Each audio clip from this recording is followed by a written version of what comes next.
আমার বড় আপু ফারজানা দেখতে অনেক সুন্দরী ছিল। আমার আপুর বিয়ের 1 মাস পর দুলাভাই বিদেশ চলে যান।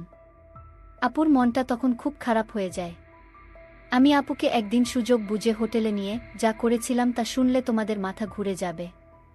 তাহলে আসল ঘটনাটি শুরু করি। আমি রোহান, 15 বছর বয়স। আমার একমাত্র বড় বোন ফারজানা, বয়স 21 বছর। 2 মাস আগে ফারজানা আপুর বিয়ে হয়েছে। দুলাভাই বিদেশে থাকে। বিয়ে করার জন্য 2 মাস আগে দেশে এসেছে। ফারজানা আপুকে দেখেই তার পছন্দ হয়েছে, তাই দেরি না করেই তড়িঘড়ি করে বিয়ে করেছে।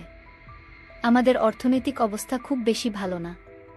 বাবা একটা ছোট বেসরকারি প্রতিষ্ঠানে কাজ করেন। ঢাকা শহরে থাকা খাওয়ার খরচ সামলানো কঠিন। তাই দুলাভাই এর মতো একটা ভালো ছেলেকে পেয়ে বাবা আর মা কোনো দেরি করতে চায়নি। ফারজানা আপু বিয়েতে খুব খুশি ছিল। কিন্তু দেখতে দেখতে 3 মাস পার হয়ে গেল। আর দুলাভাই এর বিদেশ যাওয়ার সময় হয়ে গেল। বিয়ের 2 মাসের মধ্যেই স্বামী বিদেশে চলে যাবে, তাই ফারজানা আপু ভীষণভাবে ভেঙে পড়ল। তাই দুলাভাই সিদ্ধান্ত নিল যে 1 বছর পরেই দুলাভাই দেশে ফিরে আসবে। আর এই 1 বছর ফারজানা আপু তার বাপের বাড়িতেই থাকবে। দুলাভাই এর বাড়ি ঈশ্বরগঞ্জ জেলাতে। তাই বিদেশে যাওয়ার 1 সপ্তাহ আগেই ফারজানা আপুকে সাথে নিয়ে ঢাকাতে আমাদের বাসায় চলে আসলো। ফারজানা আপু আর দুলাভাই আসাতে বাবা, মা, আমরা সবাই খুব খুশি হলাম। দুলাভাই আর ফারজানা আপুর সাথে আমি খুব আনন্দের সাথে সময় কাটাতে লাগলাম। আমাকে দেখে আপু একটা মুচকি হাসি দিল। আপুর মুচকি হাসিতে আমার সাহস আরও বেড়ে গেল। আমি আপুকে বললাম, আপু তুমি আমাকে দেখে হাসছো কেন? আপু বলল, ভাইরে এটা তো হাসি না, এটা আমার অন্তরের কান্না। আমি জিজ্ঞেস করলাম, কেন আপু, কি হয়েছে? আপু বলল, তোর দুলাভাই বিদেশ চলে যাবে। এই কষ্টে আমি হাসছি, আর এই হাসির ভিতর লুকিয়ে আছে আমার কান্না। দুলাভাই বিদেশ যাওয়ার আগের রাতে আমি যা দেখলাম তা আমি ভুলতে পারছি না। আপুর রুমে কি হচ্ছিল আমি তা দেখেছিলাম, আর আমি তা এখন ভুলতে পারছি না। গতকালের দৃশ্য আমার মনে পড়তেই আমার ভীষণ ভয় লাগছিল। গতকাল রাতে আপু আমাকে কিছু বলেনি, কিন্তু আজকে আমি আপুর সামনে দাঁড়াবো কিভাবে? আজকে আপু আমাকে কি বলবে? এসব ভাবতে ভাবতে আমার মাথাটা আরও ভারী হয়ে আসছিল। তখনই আমার মা চিৎকার করে আমাকে সকালের নাস্তা করার জন্য ডাক দিল। আজকে দুলাভাই বিদেশে চলে যাবে, তাই বাবাও আজ বাড়িতেই আছে। আমি আমার রুম থেকে বাহিরে এসে দেখি বাবা, মা, দুলাভাই আর ফারজানা আপু ডাইনিং টেবিলে বসে আছে। আমি মাথা নিচু করে এগিয়ে গিয়ে নাস্তা করতে বললাম। আমি ভয় করছিলাম যে কখন যেন ফারজানা আপু গতকাল রাতের প্রসঙ্গ তুলে সবার সামনে আমাকে বকা দিবে। কিন্তু তেমন কিছুই হলো না। ফারজানা আপু একদম স্বাভাবিক ছিল। আপুর আচরণ দেখে মনে হচ্ছিল যেন গতকাল রাতে কিছুই হয়নি। আপুর আচরণ দেখে আমি স্বস্তি পেলাম। দুলাভাই বিদেশে চলে গেল। ফারজানা আপু সারাদিন মন খারাপ করে থাকল। সেদিন রাতে প্রায় 12:30টার দিকে আমি আমার রুম থেকে বাহিরে এসে দেখি ফারজানা আপুর রুমের জানালা খোলা, আর রুমের ভিতরে লাইট জ্বলছে। আমি এগিয়ে গিয়ে আপুর রুমের জানালায় দাঁড়ালাম। জানালার পর্দাটা একটু সরিয়ে দিয়ে দেখলাম আপু বিছানায় বসে বই পড়ছে। আমি জানালায় দাঁড়িয়ে আপুকে দেখলাম। আপুর মনটা ভীষণ খারাপ হয়ে আছে। বই পড়তে পড়তে আপু জানালার দিকে তাকিয়ে দেখল আমি সেখানে দাঁড়িয়ে আছি। আমাকে কিছু না বলে আপু আবার বই পড়তে লাগল। বই পড়তে পড়তে আপু বারবার আমাকে দেখছিল। আর মনে হলো বোন আমার কান্না করছে। আমিও চুপচাপ দাঁড়িয়ে দেখছিলাম। বেশ কিছুক্ষণ পরে আপু বিছানা থেকে নেমে হাতের বইটা টেবিলে রেখে জানালার কাছে আমার সামনে এসে দাঁড়ালো। আপু আমার চোখের দিকে তাকিয়ে বলল, কি রে, কিছু বলবি? আমি থতমত খেয়ে বললাম, আপু তুমি ঠিক আছো? আপু সুন্দর একটা হাসি দিয়ে বলল, হ্যাঁ আমি ঠিক আছি। অনেক রাত হয়েছে, এখন রুমে গিয়ে ঘুমিয়ে পড়। আমি বললাম, তুমি কি এখনই ঘুমাবা আপু? আপু বলল, হ্যাঁ, তুইও গিয়ে ঘুমিয়ে পড়। আমি বললাম, আগে তুমি শুয়ে পড় আপু, তারপরে আমি যাচ্ছি। আপু আর কিছু না বলে একটা মুচকি হাসি দিয়ে রুমের লাইট বন্ধ করে বিছানায় শুয়ে পড়ল। আমিও আমার রুমে এসে শুয়ে পড়লাম। কিন্তু কিছুতেই ঘুম আসছিল না। বারবার আপুর কথা মনে আসছিল। আপু দুলাভাইয়ের জন্য কান্না করছে। সকালে উঠে আবার সব কিছু স্বাভাবিক। দিনের বেলায় আপু কখনো রাতের বিষয়ে কোনো কথা বলতো না। দিনের আপু আর রাতের আপু যেন সম্পূর্ণ আলাদা। আমিও কখনো দিনের বেলায় রাতের বিষয়ে কথা বলতাম না। এভাবেই আমাদের দিন কাটতে লাগল। দিনের বেলায় আমরা দুই ভাই বোন স্বাভাবিক আচরণ করতাম, কিন্তু প্রতিদিন রাতে আমি আপুর রুম এর জানালায় গিয়ে আপুকে দেখতাম। কোনো দিন আপু জেগে থেকে বই পড়ত বা টিভি দেখত, আবার কোনো দিন আমি যাওয়ার আগেই আপু রুম এর লাইট বন্ধ করে ঘুমিয়ে পড়ত। প্রায় ৬-৭ দিন পরে একদিন রাতে আমি ফারজানা আপুর রুম এর জানালায় গিয়ে দেখলাম আপুর রুম এর লাইট জ্বলছে, কিন্তু রুমে আপু নাই। আমি রুমের চারিদিকে তাকিয়ে দেখলাম আপু কোথাও নাই। হঠাৎ আপুর রুম এর বাথরুম এর দরজা খুলে গেল। আপু বাথরুম থেকে বাহির হয়ে আসলো। আমি বললাম, আমার ঘুম আসছে না আপু। আপু বলল, বেশি রাত জাগা শরীরের জন্য ভালো না, যা গিয়ে শুয়ে পড়। পরের দিন আমার বাবা আর মা সারাদিন চাচার বাসায় থাকবে, রাতে ফিরবে। আজকে শুধু আমরা দুই ভাই বোন বাসায় থাকব। তখনই ফারজানা আপু আমার রুমে এসে বলল, কি করছিস রোহান? আমি বললাম, কিছু না আপু, এমনি বসে আছি। আপু বলল, আজকে কি তোর কোনো কাজ আছে? আমি বললাম, না আপু, আমার কোনো কাজ নাই। আজকে সারাদিন আমি তোমার সাথে গল্প করব ভেবেছিলাম, যদি তুমি ব্যস্ত না থাকো। আপু বলল, ও আচ্ছা, তাহলে তুই গোসল করে ফ্রেশ হয়ে আমার রুমে আয়। আমি বললাম, ঠিক আছে আপু, আমি গোসল করে তোমার রুমে আসছি। আপু চলে যেতেই আমি তাড়াতাড়ি গোসল করে আপুর রুমে গেলাম। আপুর রুমের দরজা খোলা ছিল। আমি আপুর রুমের ভিতরে ঢুকে দেখলাম আপু রুমে নাই। খেয়াল করলাম আপু নেই। আমি পাশের রুমে চলে গেলাম, সেখানেও আপু নাই। তাহলে আপু কোথায় গেল? আমার ভীষণ চিন্তা হচ্ছে।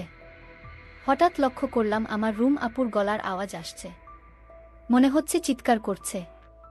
আমি অবাক হয়ে গেলাম, কিসের চিৎকার আসছে আমার রুম থেকে। আমি আমার রুমে যেতেই দেখলাম রুম ভিতর থেকে লক করা। আমি জানালার পাশে গেলাম, গিয়ে দেখলাম সেখানেও জানালা লক করা। আমার মন চাচ্ছে জানালা ভেঙে ঘরে ঢুকে পড়ি। কি হচ্ছে রুমে? আমার বোন এমন চিৎকার করছে কেন? আমি কোনো উপায় না পেয়ে দরজাটা ভাঙার চেষ্টা করলাম, কিন্তু দরজা কিছুতেই ভাঙতে পারছি না। অনেক চেষ্টার পর দরজাটা ভেঙে ফেললাম। দরজা ভেঙে রুমে ঢুকার সাথে সাথে যা দেখলাম তা দেখে আমার মাথা ঘুরে গেল। একটি ছেলে রুম থেকে জানালা দিয়ে পালিয়ে গেল। তাদের অনেক বুদ্ধি। আমি দেখলাম জানালা দিয়ে যেন পালাতে পারে, সেই জন্য আগে থেকেই প্রস্তুত করে রেখেছে। আমি আপুকে জিজ্ঞেস করলাম, আপু তোমার রুমে কে ছিল? আপু বলল, সেই জবাব কি তোকে দিতে হবে? আমি বললাম, আপু তুমি আমাকে ছোটবেলা থেকে অনেক স্নেহ করো, আর আমি যখন যা বলছি তাই করেছ। আপু তুমি আমার সাথে লুকিও না, এই ঘরে আর কে ছিল বলো আপু, আমি জানতে চাই জানালা দিয়ে কে পালালো। আমার বোন কোনো উত্তর না দিয়ে আমাকে বলল, শোন, তুই আমার কাছে আজ যা চাবি তাই পাবি, কিন্তু তুই আমাকে অন্য প্রশ্ন করিস না।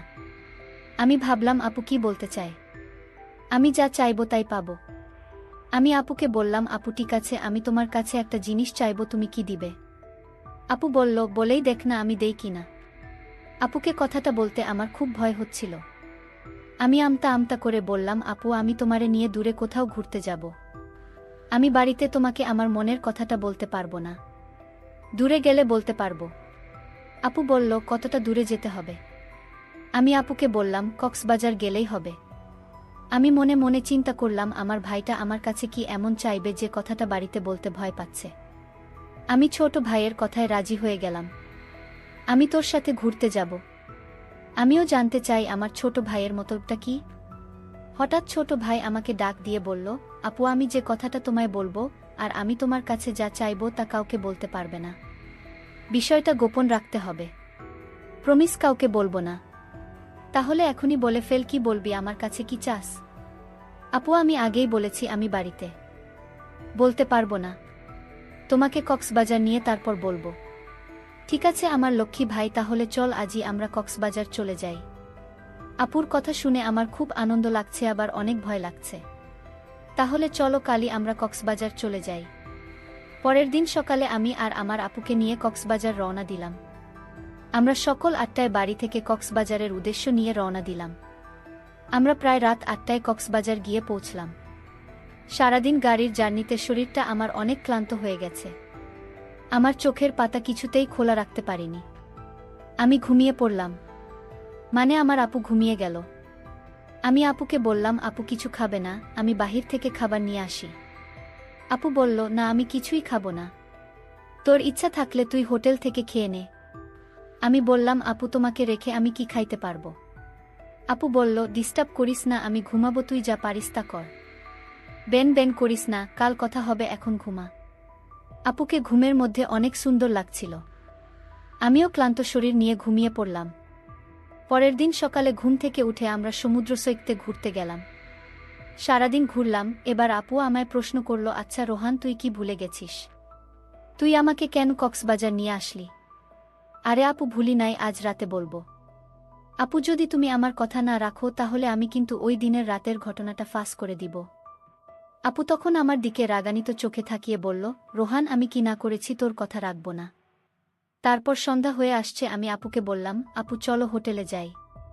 রাতের খাবার হোটেলে খেয়ে তারপর আজ আমরা হোটেলেই থাকব।